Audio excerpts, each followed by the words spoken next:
Hello friends, I am back with another one. See, I changed my intro, what do you guys think? I'm your host Ayman Hassan and welcome back to another video here at Most Amazing Top 10. Have you ever looked at a picture and you're like, how is this even possible? I used to be obsessed with any sort of optical illusion and trying to figure out how it was done, why it looked the way it did, like I had to know absolutely everything. Similarly, in real life, there are things that look like they're scientifically impossible, and if you think of them, you'd be like, they're obviously not real, but they are. And that's what this video is. Before I get into the video, I wanted to give a quick shout out to our sponsor, Nox Influencer. This is so clutch right now because tons of you have been commenting here and messaging me on Instagram asking for advice about how to grow your own YouTube channels, so listen up. Nox Influencer is a completely free statistics website that lets you track any channel's stats, measure your own growth, and it helps you make more money. It doesn't matter if you have 3 subscribers or 100k, Nox Influencer can still earn you money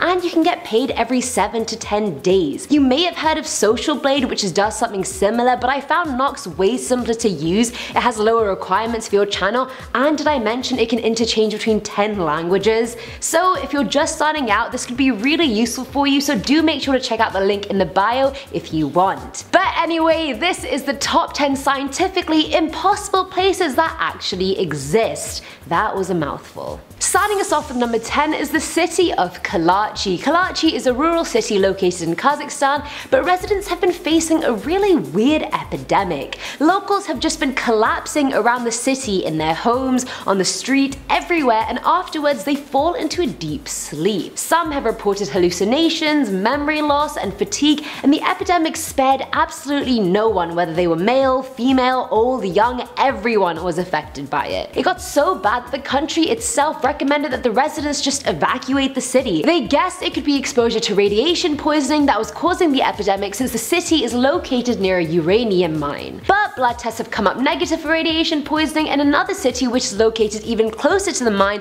has suffered no negative effects whatsoever. By January 2015, it was reported that more than half the town's population was planning on moving somewhere else. But the mystery was solved in the end. Apparently it was due to high carbon monoxide levels in the area coming in from an abandoned mine that caused the oxygen levels in the city to decrease. So on one hand, the lack of oxygen is making people pass out left, right, and center, and on the other hand, they're also slowly getting carbon monoxide poisoning. Not ideal. Coming in at number 9 is the Petrifying Well, and genuinely I've never seen anything like this before. The Mother Shipton's Cave is located in North Yorkshire, England, near the town of Knaresborough. The well slightly looks like a skull, I'm not gonna lie, and I've never seen a well look like a skull before, so honestly I was shook. The top part of it, which looks like our forehead, is so smooth, and then it curves in lower down where the mouth would be, and it's just very freaky. It's the oldest pay-to-enter tourist attraction in England, opening its doors, or rather cave hole, okay no, that sounded wrong, cave entrance back in 1630. And it's called a petrifying well because if an object is placed into the well, then it slowly starts to look like stone. The cave has an unnaturally high mineral content, which explains why objects develop that hard shell, but unlike other petrifying wells, the Mother Shipton turns them to stone quicker than any other location, and no one can explain why. Stalactites and stalagmites take centuries to form, yet in the well it takes weeks or months depending on the size of the object put inside. The thing that makes the well look even freakier is the fact that the objects turning to stone have been hung from the little overlay, so it just looks like a skull that has stone-like objects hanging off of it like a ritual sacrifice of some kind. At number 8 we have the Boiling River, and I made the name as straightforward as possible because that's exactly what the Sinai-Timpishka tributary of the Amazon River is,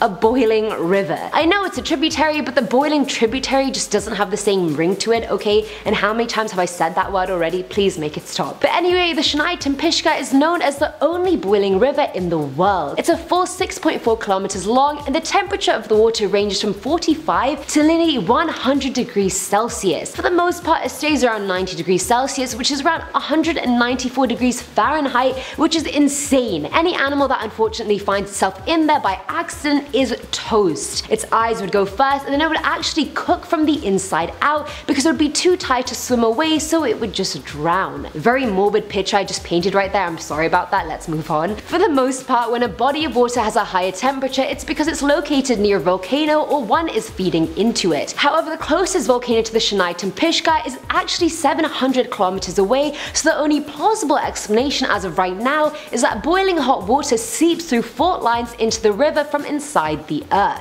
Filling our number 7 slot is the cave that never saw the light. The Movile cave is located in southeast Romania, a few kilometers away from the Black Sea. The cave was untouched by any light for 5.5 million years. Can you imagine not seeing light ever? That created a completely different atmosphere in there as opposed to the one found on the rest of the earth. The air inside the cave has around a third or a half of the normal concentration of oxygen found in open air, and it has 100 times more carbon dioxide. So the air inside is basically toxic, filled with sulfur oxide. The cave was discovered by workers looking for an area to set up a power plant. They tested the ground for safety, but then cracked up a pathway, opening a narrow shaft and then a bunch of tunnels, and then they found the cave. The lake inside the cave was filled with sulfuric water, which smells like what I can only imagine to be rotten eggs and armpit BO. However, despite all that, there is a whole ecosystem in there that has adapted and survived. 48 species were found, and 33 of which can only be found in the cave and nowhere else. They feed off of foam found on the stones inside. I mean, I don't think I'm ever gonna go there sadly, but I would like to see these species that I can't see anywhere else. I feel like this is being hidden from me. Now at number 6 is the Devils Kettle. The Brule River is located in Minnesota, and as it flows, it ends up splitting into two directions over a cliff sort of structure. One stream joins into Lake Superior, but the other stream flows into a hole that goes into the rock cliff structure and has no visible exit. Literally, the water just endlessly flows into the rock. It never overflows, but it just goes somewhere. Scientists first put dye in the kettle to see which part of the lake turned that color, but their effort was useless because they found nothing in any part of the river. They then tried putting a whole lot of ping pong balls down there, and again they just vanished and didn't resurface anywhere. And I mean, how is that possible? The water has to be going somewhere and being stored somewhere. Coming in at number 5 are the circles of Namibia. In the grasslands of the Namibian desert, there is a bunch of circles ranging from 2 to 15 meters in diameter that just have no grass growing in them whatsoever. The circles are all evenly spaced out and perfectly created, and the scientists have been unable to figure out why no grass is growing inside the circles and why they take the form of circles to begin with. Why not any other random shape? In 2013, Norbert Jurgens thought termites could be the reason for the lack of grass, but after testing it out 2 years later, the hypothesis was disproven. Till 2014, these circles weren't found anywhere but this desert, but then ecologists found some similar circles of vegetation in a part of the Pilbara in Australia. The most favoured explanation for these grass circles is that due to competition for water, the plants organise themselves in a circle in order to maximise their access to the scarce water resource. Either way, some of these pictures were giving me trypophobia, so let's just move on.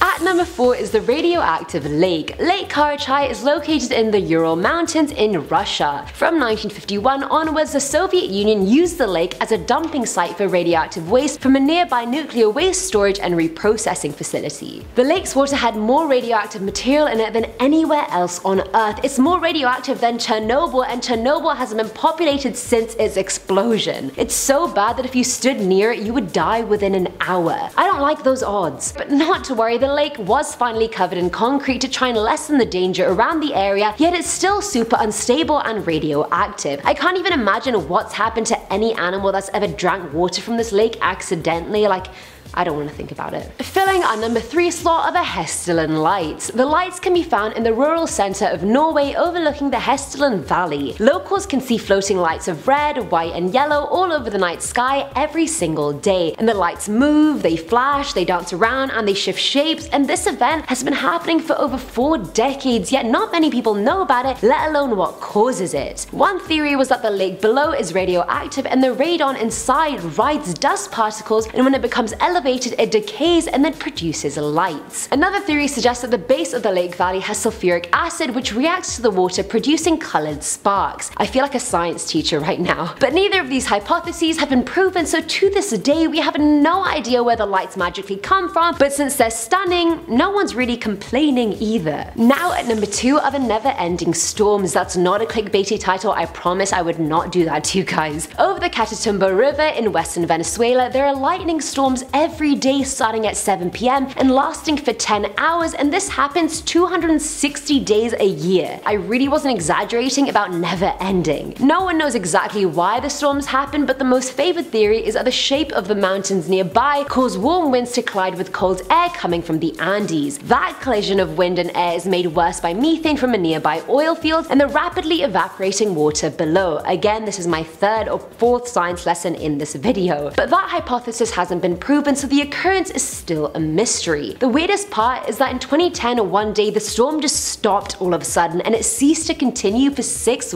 weeks. Locals thought the storms were done for good, but alas, they were wrong and the storm started up again. But honestly, I guess it really depends if you're someone who likes storms or someone who doesn't like storms. If you're the former, then I can guess you can carry on and go about your daily life, but if you're the latter and you live nearby the area, then you're screwed, to be honest. But at least you know what the weather will be like every day. I mean, there is a positive. You'll never be surprised that there's a storm. And finally, at number 1 is the Blue Fire Crater. The Aegean Volcano Complex is a grouping of composite volcanoes located in East Java, Indonesia. And a group of volcanoes is already pretty exciting on their own, I reckon, but what makes them even more exciting are the electric blue flames that come out from them. And oh my god, they are stunning. A sulfur mine was built in the side of one of the volcanoes since there was no danger of any eruption. The blue glow comes from the combustion of sulfuric gases that emerge from the cracks inside the volcanoes at high temperatures and pressures. When the gases come in contact with air, they combust and shoot 5-meter flames into the air, and wait, it does get cooler. A lot of the gas condenses into liquid sulfur, and that's glowing blue as well as it flows down the slopes. And just imagine electric blue lava and fire coming out of a volcano. It's just a sight to see. The air is toxic, so when miners are in the area working, they have to wear masks, but sadly most of them can't afford masks, so they just use wet clothes. Locals knew about the phenomenon for 40+ years, but it wasn't really given much attention until National Geographic posted an article about it, and tourist numbers increased rapidly. They never used to offer midnight hikes before, but now they do, so you can actually see the blue glow at night at its prettiest. If you have gone or if you're gonna go, please let me know, show me pictures. And that's it for today's video, guys. I hope this list wowed you as much as it wowed me. Have you guys seen any of these things? Have you guys been to any of these places? Let me know in the comments below, and also let me know which one you'd have to visit if you absolutely had to. My pick would probably be all of them, but definitely the Blue Fire Crater. But anyway, I'm your host Eamon Hassan, and I'll see you next time. Bye!